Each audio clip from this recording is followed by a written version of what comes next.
Seguimos nossa série especial sobre os 10 anos de pontificado do Papa Francisco aqui no Igreja Sinodal. No programa anterior, com a participação do professor Fernando Altemeyer, nós olhamos para os impactos do atual papado na sociedade e na Igreja. E hoje nós vamos conversar sobre a retomada do Concílio Vaticano II, convocado em 1959 e aberto em 1962 pelo Papa João XXIII, seguiu até 1965, já no pontificado de Paulo VI, sob o mote do Aggiornamento, uma profunda e intensa atualização sobre o papel da Igreja. E para nos ajudar a compreender sobre o Papa Francisco, esta retomada do Vaticano II, eu recebo a professora Maria Clara Bingemer, doutora em Teologia Sistemática pela Pontifícia Universidade Gregoriana, professora associada ao Departamento de Teologia da PUC-Rio e decana do Centro de Teologia e Ciências Humanas da mesma universidade. Professora Maria Clara, é sempre uma honra, uma alegria recebê-la aqui no Igreja Sinodal. Seja muito bem-vinda. Igualmente, só uma correçãozinha, eu sou professora titular, não associada. Desculpe, então. Importante isso. Na vida acadêmica, essas diferenças são importantes, tá? Verdade, professora titular, então, da PUC-Rio. Professora, eu quero começar aqui essa conversa destacando um trecho do Papa Francisco no prefácio do livro Fraternidade, Sinal dos Tempos, do cardeal Czerny e do padre Christian Baroni, em que ele afirma o seguinte, que é necessário tornar mais explícitos os conceitos chaves do Concílio Vaticano II, os fundamentos dos seus argumentos, o seu horizonte teológico e pastoral, os argumentos e o método usado. Para ajudar a quem está nos acompanhando, para introduzir também, o que seriam esses conceitos chaves principais do Concílio Vaticano II? Bom, então, o Concílio Vaticano II foi anunciado e convocado pelo Papa João XXIII, dizendo explicitamente que não fazia um concílio para condenar heresias. Isso já tinha sido feito no passado e ele não pretendia repetir neste concílio. Ele queria fazer um concílio pastoral porque ele sentia a dificuldade da Igreja de conversar com os novos tempos, com a secularidade, com a pluralidade. Então, essa era a intenção do concílio. Bom, então me parece que isso de ser um concílio pastoral, dialogando com as novas questões que a sociedade secular apresentava à Igreja, isso é um conceito-chave. Depois estão os conceitos que emergem da teologia do concílio. A grande influência teológica no concílio foi do teólogo alemão Karl Rahner, né? E ele tem, na sua teologia, dois pontos assim bem nucleares que fazem um verdadeiro giro copernicano na maneira como se entende o fazer teológico, né?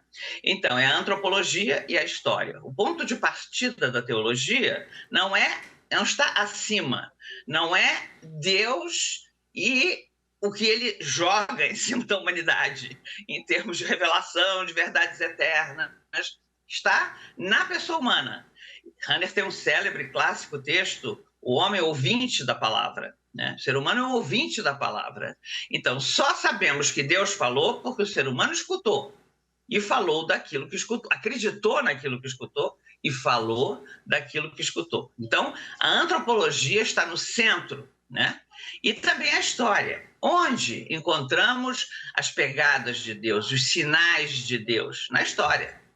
Não fora, não acima, não na estratosfera, não. É na história que se vê os traços de Deus. E a história está nos mostrando que houve profundas mudanças na sociedade, na maneira de viver, né, nos valores. E isso tudo o concílio queria absorver, assimilar e também encontrar palavras, encontrar uma linguagem que fosse adequada. Nós estamos aí num marco celebrativo, né? 60 anos de abertura do Concílio Vaticano II, então é um período forte também para retomar, nesse contexto dos 10 anos do pontificado do Papa Francisco. Quais são os principais traços do concílio que nós percebemos no pontificado, na prática pastoral do Papa Francisco? Então, é uma pergunta bonita essa e eu tenho muito gosto em respondê-la. Porque quando o Papa Francisco assumiu né? Primeiro foi aquela saudação lá no balcão do Vaticano, que foi tão bela. Ele pediu primeiro a bênção antes de abençoar e se identificou como bispo de Roma, né?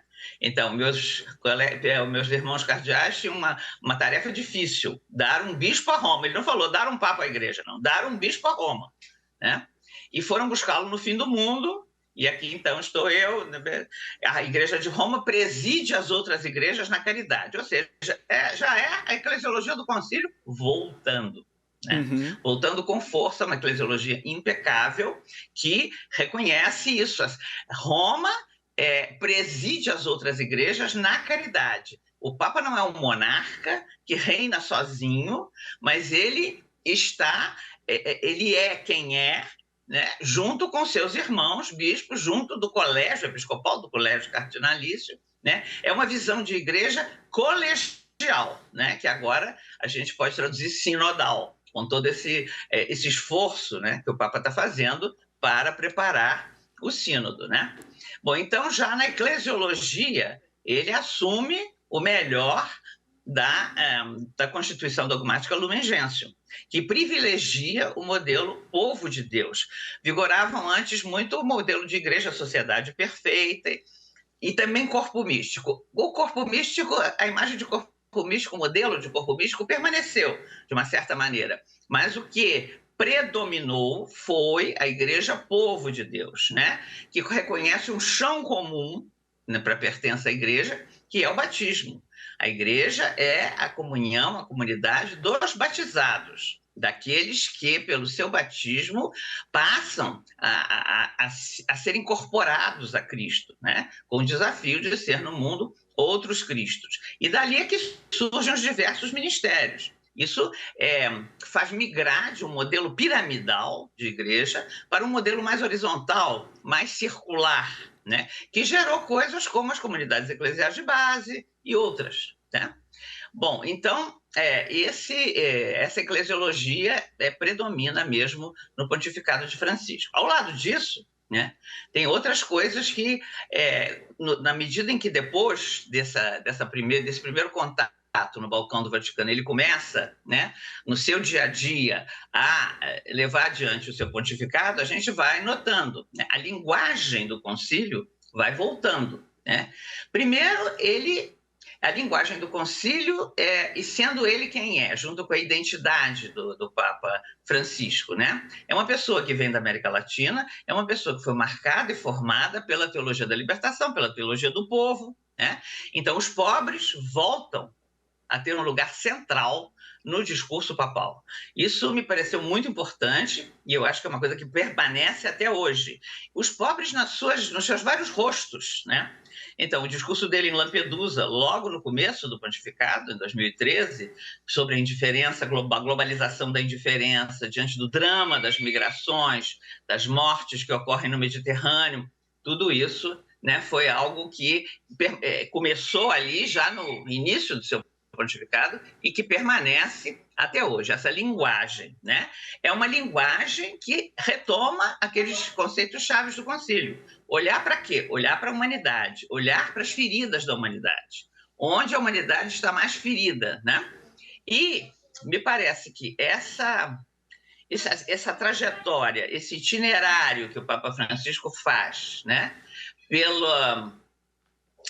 Por esse espírito e pela linguagem do concílio, vai conhecer um ponto álgido, um clímax na Laudato Si, em 2015, né? Que me parece um documento que inaugura um novo capítulo na história do pensamento social cristão.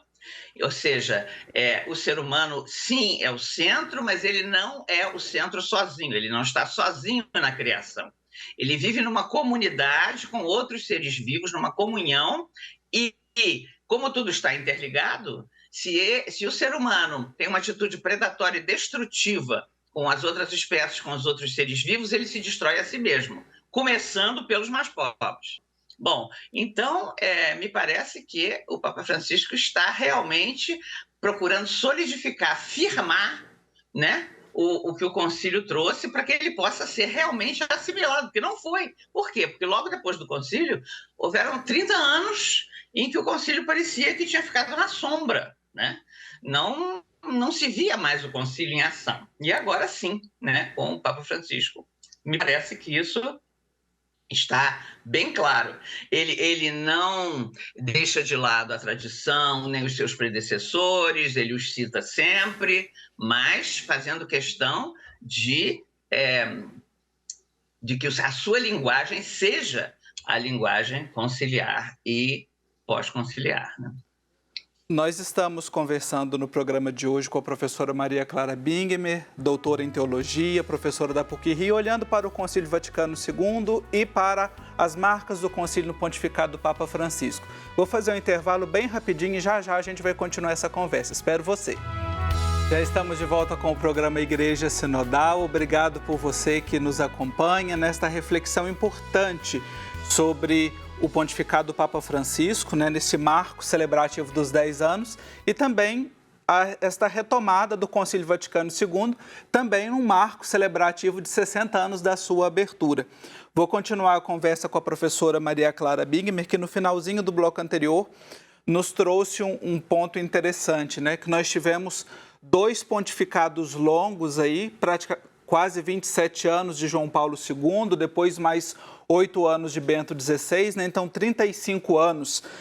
E o Papa Francisco vem então fazer esta retomada, este reavivamento, acho que podemos dizer, nesse reavivamento desse espírito do Concílio Vaticano II. E um fato que é interessante, que o Papa Francisco é o primeiro Papa que foi ordenado depois do concílio, né? No finalzinho ali, ele pegou no seu período de formação já a realização do concílio. Isto também traz alguma marca, professora Maria Clara, deles ter sido formado no espírito conciliar? Certamente, eu acho que isso marca assim, ele pegou justamente aquele período assim da transição, digamos assim, Sim. né? Que não foi muito tranquilo, evidentemente, né?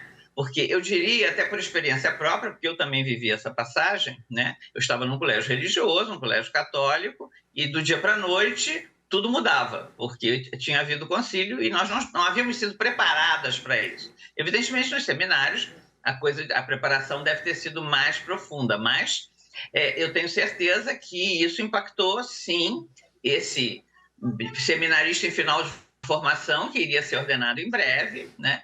E que realmente marcou. E, ao mesmo tempo, na Argentina, onde ele morava, em Buenos Aires, né, estava florescendo, como fruto do concílio, a teologia do povo, a teologia da libertação. Um dos seus professores, o padre Juan Carlos Scanoni, né, recentemente falecido, de gratíssima memória, foi uma das figuras de proa, né, dessa nova teologia. Bom, então, esse professor influenciou o Papa Francisco. Ele cita o padre Scanoni em alguns dos seus documentos, né, no seu pontificado. Essa teologia do povo era, dentro da teologia da libertação, do guarda-chuva maior da teologia da libertação, era aquela que mais se voltava para a religião popular, para as manifestações da religião do povo, dos mais pobres. E o padre Jorge Mário Bergoglio era um assíduo frequentador, enquanto padre, depois enquanto bispo e enquanto cardeal de Buenos Aires, das Villas, né, daquelas comunidades mais pobres, onde se celebravam, se faziam procissões, peregrinações. Ele valorizava isso muitíssimo. Ele mesmo já cardeal, ele ia na caminhada dos jovens até o santuário de Luján, passava a noite lá confessando, enfim, tudo isso o marcou bastante, me parece, né? Sim. No dia 11 de outubro do ano passado, né, na marca dos 60 anos de abertura do concílio, o Papa Francisco fez uma homilia muito bonita, forte, que precisa ser retomada por nós. Você que nos acompanha, inclusive, pode pesquisar na internet e ler essa homilia na íntegra. Me chama a atenção, professora, que ali o Papa utiliza, assim, várias vezes alguns verbos como reencontrar, voltar às puras fontes, né? Como é que nós podemos olhar este apelo que o Papa Francisco faz e quais os desafios também para fazer esta retomada hoje? Então, esse voltar às fontes é típico do Vaticano II, né?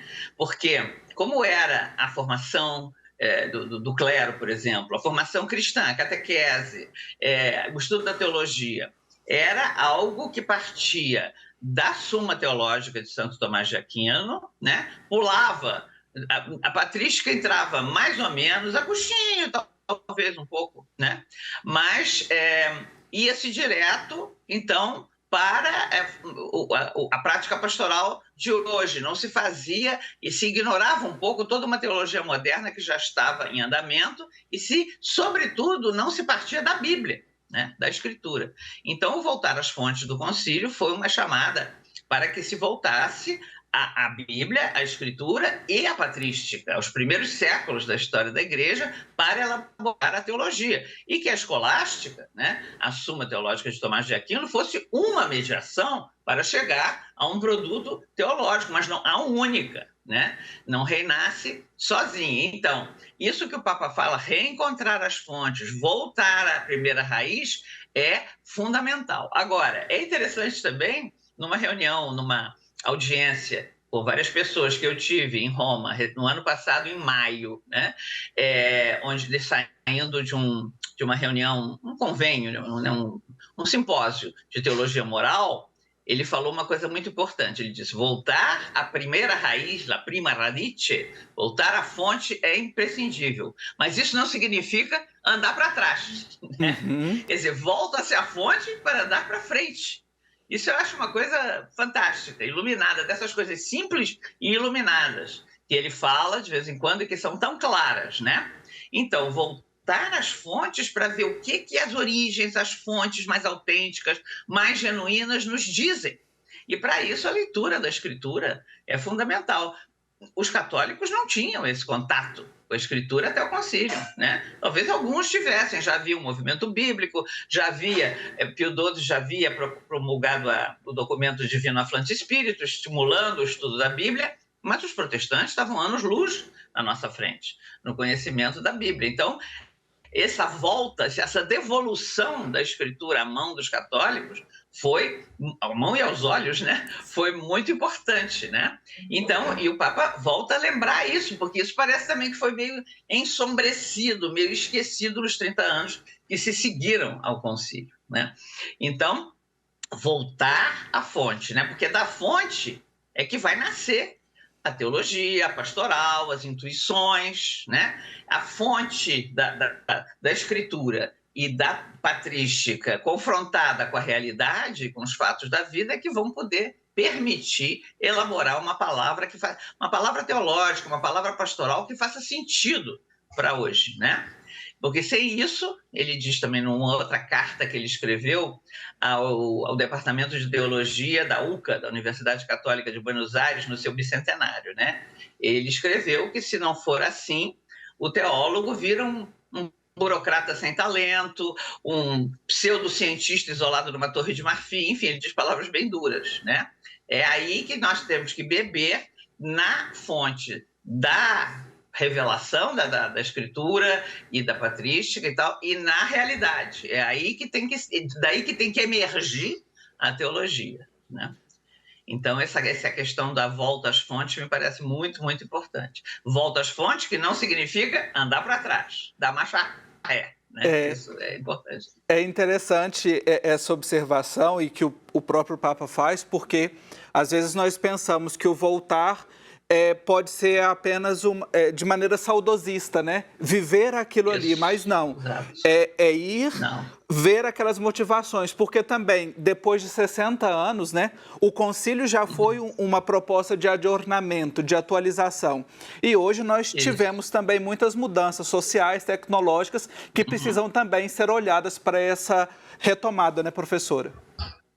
Claro. Então, a Laudato Si me parece um sinal claro que o Papa olha a realidade e está essa questão do planeta candente, né? E aí ele lança um documento como esse, que foi elogiado até por intelectuais ateus em todos os setores, né? Um documento realmente luminoso, onde ele se fez assessorar por cientistas, né? Mas onde ele realmente diz a palavra da igreja inspirada pelo Evangelho, defrontando-se com essa questão do planeta, né? E também na Fratelli Tutti, né? Ele não fica simplesmente numa fraternidade individualista, eu e meu irmão, como eu amo ele, meu semelhante, tem essa parte, mas ele também fala do sistema, de um sistema que é antifraterno, né? De um sistema que dificulta a fraternidade ser exercida, né? De um sistema iníquo, um sistema injusto, né? Então, é isso, quer dizer, a parábola do bom samaritano a gente jamais poderia imaginar que dava tanto pano para manga nesse sentido de refletir sobre a justiça social, sobre os direitos humanos, e é mesmo, né? Quando a gente lê a parábola do bom samaritano pelas lentes da Fratelli Tutti, ela cobra uma dimensão muito maior, né? Então, isso é que é o movimento, né? Voltar às fontes, mas não ficar no saudosismo, como você muito bem disse, né? É para ir para frente, é para descobrir novas soluções para novos problemas, porque, inclusive, o Papa já disse também em algumas ocasiões a respeito da moral católica, né? Não podemos continuar, se não me engano, está na Amoris Laetitia, né? Na exortação pós-sinodal Amoris Laetitia, que é sobre a família, o amor, né? A alegria do amor. Não podemos continuar dando respostas para perguntas que não são mais feitas, né? Temos que ouvir as novas perguntas, há novas situações da família e nós não podemos vir com soluções de antes, né? Que foram adequadas por um determinado tempo, uma determinada época, mas não são mais, né? Porque há novas coisas em curso, né? Então, esse me parece esse movimento que ele faz constantemente no seu pontificado. Professora Maria Clara Bingemer, doutora em Teologia, professora da PUC-Rio, eu quero agradecê-la pela oportunidade de ouvi-la. É sempre muito enriquecedora essa sua capacidade, né, de nos mostrar e fazer todas essas conexões. Tenho certeza que quem acompanha o Igreja Sinodal aprendeu muito e viu muitas chaves para a leitura do Concílio Vaticano II no pontificado do Papa Francisco. Muito obrigado. Obrigada, Marcos. Muito obrigada. E eu quero deixar para você que nos acompanha uma mensagem do Papa Francisco na homilia dos 60 anos de abertura do concílio, que eu mencionei agora há pouco. Ele diz o seguinte: voltemos ao concílio para sair de nós mesmos e superar a tentação da autorreferencialidade, que é um modo de ser mundano. Você pode conferir todos os nossos programas no YouTube, procure @Igreja Sinodal, reveja, compartilhe. Um abraço para você e até a próxima semana, em que nós vamos conversar sobre missão e sinodalidade. Até lá!